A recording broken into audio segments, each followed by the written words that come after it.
दोस्तों, क्या कनाडा की धरती पर सिख अलगाववादियों को निशाना बनाने की साजिश के पीछे गृह मंत्री अमित शाह का हाथ है?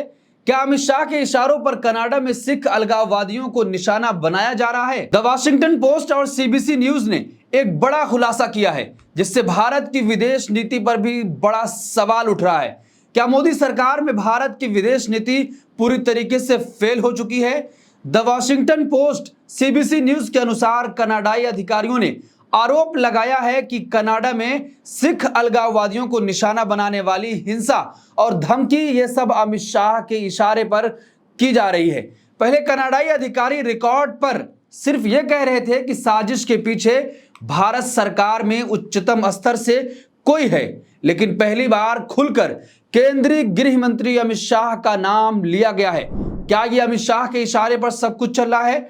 वॉशिंगटन पोस्ट में अमित शाह का नाम आते ही अलगाववादी सिख संगठनों ने अमित शाह पर मुकदमा चलाने की मांग कर दी है। सिख अलगाववादी नेता गुरपतवंत सिंह पन्नू ने कहा, अमित शाह ने भारत की सीमाओं से बाहर खालिस्तानी समर्थक कार्यकर्ताओं को पकड़ने और खत्म करने के लिए भारत की सुरक्षा एजेंसियों को हथियार बना दिया है। तो दोस्तों, जिस तरीके से वॉशिंगटन पोस्ट और सीबीसी न्यूज ने जो बड़ा खुलासा किया है और साफ तौर पर कनाडा की सरकार ने गृह मंत्री अमित शाह का नाम लिया है कि जिस तरीके से जो गतिविधियां वहां पर अंजाम दी जा रही हैं, सब ये अमित शाह के इशारे पर हो रही हैं।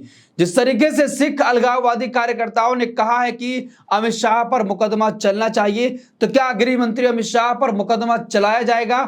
और जिस तरीके से अब यह खबर आ रही है कि विदेश नीति पूरी तरीके से मोदी सरकार में फेल हो चुकी है, आखिर विदेश नीति कहां है? देखिए, कनाडा का बड़ा आरोप, सिख अलगाववादियों की हत्या की साजिश के पीछे अमित शाह का हाथ। कनाडा सरकार ने अब आरोप लगाया है कि कनाडा की धरती पर सिख अलगाववादियों को निशाना बनाने की साजिश के पीछे गृह मंत्री अमित शाह का हाथ है।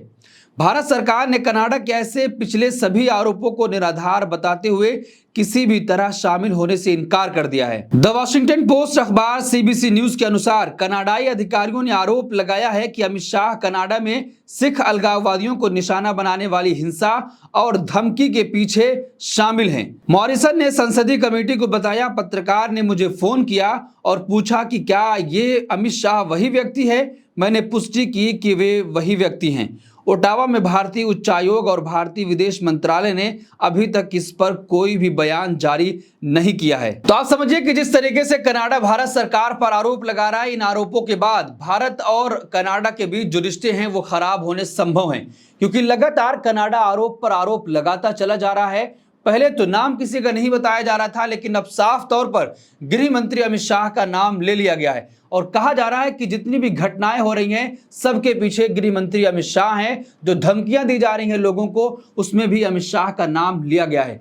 तो साफ तौर पर अब अलगाववादी नेताओं ने कह दिया है कि अमित शाह पर मुकदमा चलना चाहिए। कनाडा ने अक्टूबर के मध्य में भारतीय राजनीतिकों को कनाडा की धरती पर 2023 में सिख अलगाववादी नेता हरदीप सिंह निज्जर की हत्या से जोड़ते हुए निष्कासित कर दिया था। भारत ने कनाडाई राजनीतिकों को निष्कासित करने का भी आदेश दिया था। भारतीय उच्चायुक्त संजय वर्मा को कनाडा द्वारा जून 2023 में कनाडाई नागरिक हरदीप सिंह निज्जर की हत्या की जांच में 13 अक्टूबर को संदिग्ध व्यक्ति घोषित किया गया। कनाडा का आरोप है कि निज्जर की हत्या भारतीय एजेंटों ने की है।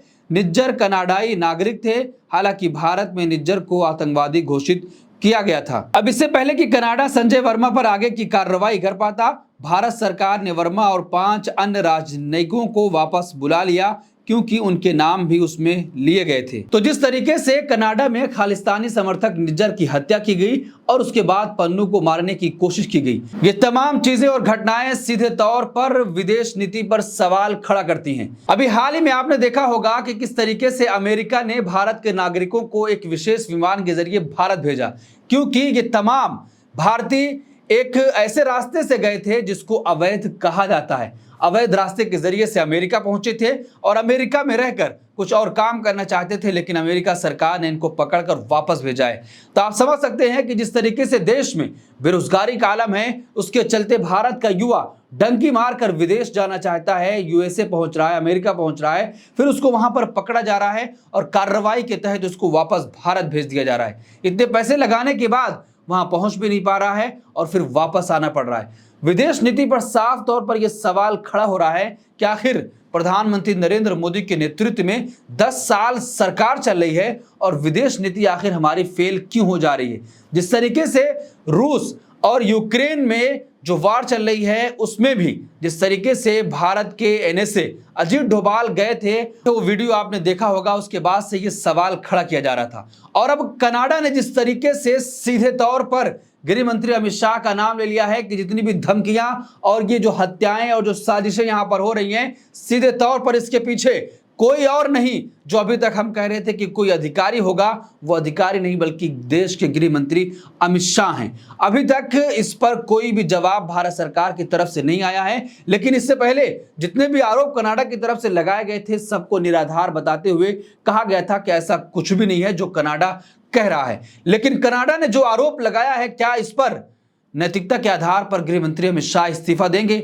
नेशनल मीडिया इस पर खबर करेगा, इस पर डिबेट की जाएगी, इस पर सरकार से सवाल पूछा जाएगा या नहीं पूछा जाएगा, यह बड़ा सवाल है। नेशनल मीडिया पूरी तरीके से इस खबर को ब्लैकआउट कर चुका है, इस पर खबर नहीं कर रहा है, कोई डिबेट नहीं हो रही है और गृह मंत्री अमित शाह से नैतिकता के आधार पर इस्तीफा भी नहीं मांगा जा रहा है। खालिस्तानी समर्थक जो कार्यकर्ता हैं उन्होंने साफ कह दिया है कि अब गृह मंत्री अमित शाह पर मुकदमा चलना चाहिए, उन पर कार्रवाई होनी चाहिए। और भारत में जिस तरीके से लॉरेंस बिश्नोई गैंग की तरफ से कई नेताओं और अभिनेताओं को जान से मारने की धमकी मिली है, अब कनाडा ने यह भी आरोप लगाया है कि कनाडा में जो गतिविधियां अंजाम दी जा रही हैं खालिस्तानी समर्थकों के विरुद्ध, उसमें लॉरेंस बिश्नोई गैंग भी शामिल है। कनाडाई अधिकारियों ने भारतीय एजेंटों पर खालिस्तान समर्थकों को निशाना बनाकर हत्या, जबरन वसूली और हिंसक कृत्यों में शामिल होने का भी आरोप लगाया है। और यहां तक कि गैंगस्टर लॉरेंस बिश्नोई गिरोह पर कनाडाई धरती पर आपराधिक गतिविधियों से जोड़ा है। लॉरेंस बिश्नोई इस समय गुजरात की जेल में है। भारत सरकार का आदेश है कि लॉरेंस बिश्नोई से भारत के किसी भी राज्य की पुलिस पूछताछ नहीं कर सकती। ऐसा क्यों है, इसकी माकूल वजह अभी तक नहीं आई है। तो इस पूरे मामले पर आप क्या सोचते हैं? आपकी क्या राय है कि जिस तरीके से लगातार कनाडा भारत सरकार पर आरोप लगा रहा था कि वहां पर ऐसी जो गतिविधियां अंजाम दी जा रही हैं उसमें बड़े बड़े अधिकारी शामिल हैं, अब सीधे तौर पर गृह मंत्री अमित शाह का नाम ले लिया गया है, लेकिन नेशनल मीडिया इस पर खबर क्यों नहीं कर रहा है और गृह मंत्री अमित शाह से इस्तीफा क्यों नहीं मांगा जा रहा है? इस पर आपकी क्या राय है? आप क्या सोचते हैं? कमेंट बॉक्स अपनी राय जरूर दें और ऐसे तमाम खबरों के लिए देखते रहिए देश नीति। धन्यवाद।